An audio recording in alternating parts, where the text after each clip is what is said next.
With 50,000 employee-owned devices on its network, Cisco Systems needs a comprehensive BYOD policy. Senior Manager of IT Mobility Services Brett Belding joined IT World Canada Chief Content Officer Dave Webb by Telepresence to discuss how to develop a BYOD strategy, the stakeholders involved, and the pitfalls along the road. IT is under increasing pressure from end users and the executive suite to allow them to use their personal preference of device on the company network. With 50,000 employee-owned devices on the network, Cisco Systems has to have a well-developed bring your own device policy. Brett Belding manages Cisco's mobility services team. Brett, thank you for joining me. You're very welcome. We're glad to be here today. So what were the first signs that Cisco was going to need a BYOD policy or face some BYOD trouble? 4 years ago, in kind of late 2008, we were faced with three strategic challenges approximately at the same time. So the first one was the iPhone was announced in early 2007. We were still trying to figure out how we were going to support it internally. We knew we wanted it, but it was a new device. Security wasn't fantastic. We were just starting to understand what the business value of it was. But we all knew as consumers that we wanted to use this device over what we as IT were offering. Just after that happened, the entire world went into the macroeconomic downturn. And at Cisco, instead of doing massive layoffs, we decided to do massive cost cutting.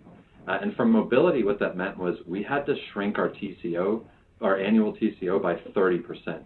And we had to figure out how to do that while simultaneously enabling devices like the iPhone and soon thereafter Android, iPad, etc. The third thing was our existing vendor was acquired by a different company and elected to not make an iPhone solution. And so what we elected to do was roll out a bring your own device policy. Although then we called it employee purchase devices, BYOD seems to be a recent trend, but that's kind of how we got started 4 years ago. So did Cisco have to deal with it tactically first, as in little pockets, or was it a full top-down strategy? In the world we were in 2008, it was absolutely a strategic decision. So the board of directors at the company decided we were going to make these cuts. They told us we had to figure out how to do it. Again, we also had to figure out how to support the latest and greatest, how to handle consumerization in general. And as a result, we did top down. We had folks from all across the business participate in it. That said, we've always had a bit of bring your own throughout the company. This started when 27 years ago when the company started. We had people who brought their own things in. We had Palm pilots that were in. We had all sorts of different devices. So we're an engineering company, so there's always little pockets.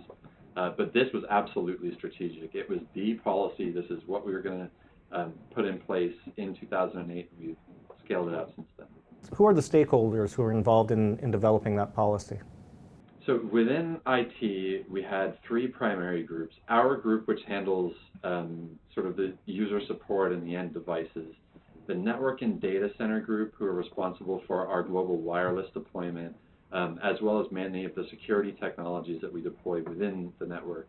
And then also our security organization, who both creates products that Cisco sells and also runs the security component of IT. So those were the three key areas within IT that we had to get aligned. In addition, we had to go really broad across the company because we were talking about changing HR policies. We were talking about changing staffing approaches. We were talking about fundamentally shifting a perk or a benefit, depending on what country you're in. And that had wide-ranging effects, not just within IT. So that meant getting HR and finance and the executives and representation from all across the business, in addition to IT, on a steering committee for almost a year to get this policy in place. Everybody likes the part where we learn from someone else's mistakes. So were there any hiccups along the way in this process? Absolutely. So as you can imagine, we're trying to shift a 70,000 person company onto something that we couldn't find anybody else who'd done this yet. So the biggest challenge, I think, was that because we're a multinational, we had to attempt to apply a policy globally with enough flexibility to handle specific in-country challenges. So Canada and the US, North America wasn't as big of a challenge, but for example, in parts of Western Europe, we had employment contracts that stipulated that Cisco provides devices. So we had to reconcile the contracts, we had to apply existing laws. The laws keep changing. A lot of them are decades old and don't really apply to what's happening in today's economy. So the legal and the HR challenges were by far the most difficult part of it.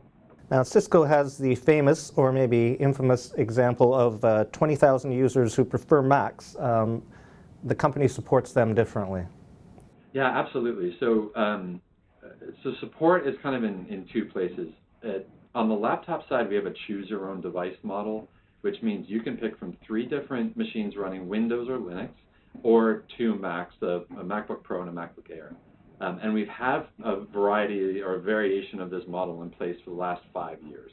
Although when we rolled out the Mac, the mandate from our CIO, and I can imagine at many IT enterprises, is that we had to keep the TCO flat. So we had to figure out a way to deploy Mac in the environment as a full IT offering, but figure out how to deal with the hardware premium that the Apples command in many different markets.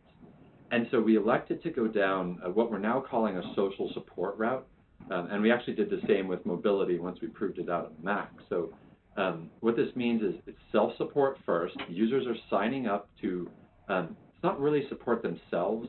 They're leveraging self-support tools that we put in place. They're leveraging their friends and more technical people if they're less technical. And for at the beginning of the curve, for the early adopters, it works really well because most early adopters don't want or need anybody else's help. It's once you cross the chasm from early adoption to widespread deployment that the security model, you start having to focus on the support model a little bit differently. We saw this very quickly with the iPhone. We rapidly increased the number of iPhones over the last 2 years. We started with this social support model. We've now moved into a hybrid.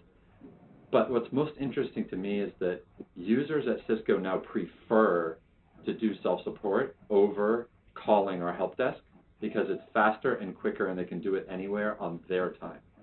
You spoke about managing the best devices coming out and managing consumerization in general. Could you give me a little bit of philosophy on how you approach that?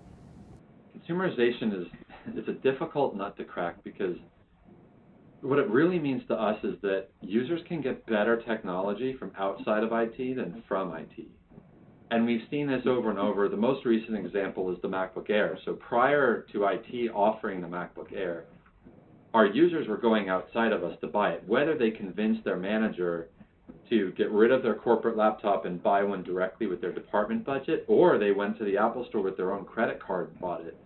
These devices were coming into our network. And primarily the reason was because we weren't offering it as a choice. We just had the one big heavy Mac. People wanted Mac, but they wanted the light, thin one. And so what we've realized is that we have to be as fast as the market within IT. And on the laptop side, we've been slow and steady on purpose because laptops are complicated to manage, although the Macs tend to be a little bit easier.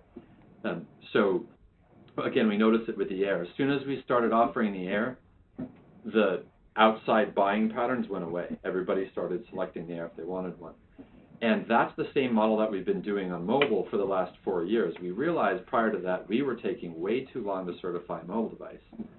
So now we've gone from 9 months to about a week or less. So the iPhones, you order it the day it's available. So what this means for us in general in consumerization is that we have to be able to go faster. Corporate IT has to compete with consumer IT. And that's a big mind shift. You're now not dictating what solutions users can use within the company.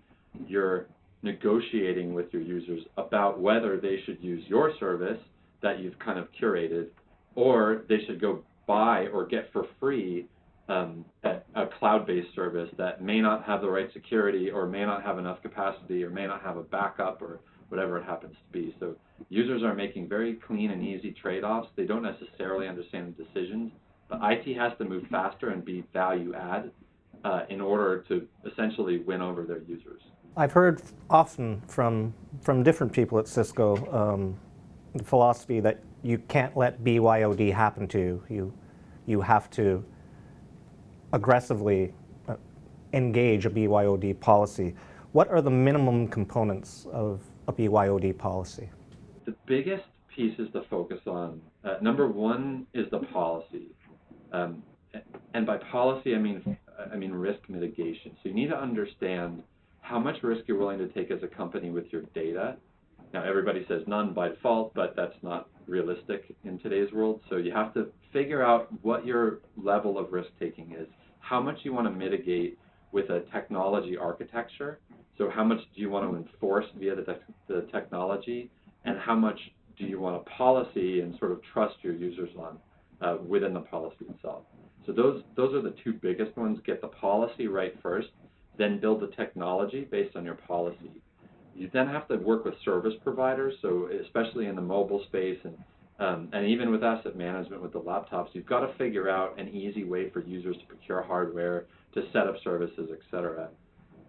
Once you get those three in play, then users want an app lifecycle. They want to be able to be productive with the devices. So we saw this on the mobile side where 2 years ago people wanted email, and now they want full corporate line of business, full security, etc. But they also want to play Angry Birds, and they also want to take pictures with their camera. So you can't eliminate the consumer side of the user's behavior by enabling the corporate side. It's got to be both. And the fifth piece is about the support we just talked about. Self-support seems to be the best scalable way to support a wide variety of devices users are bringing in. Brett Belding, thanks very much. Thank you very much. I appreciate it.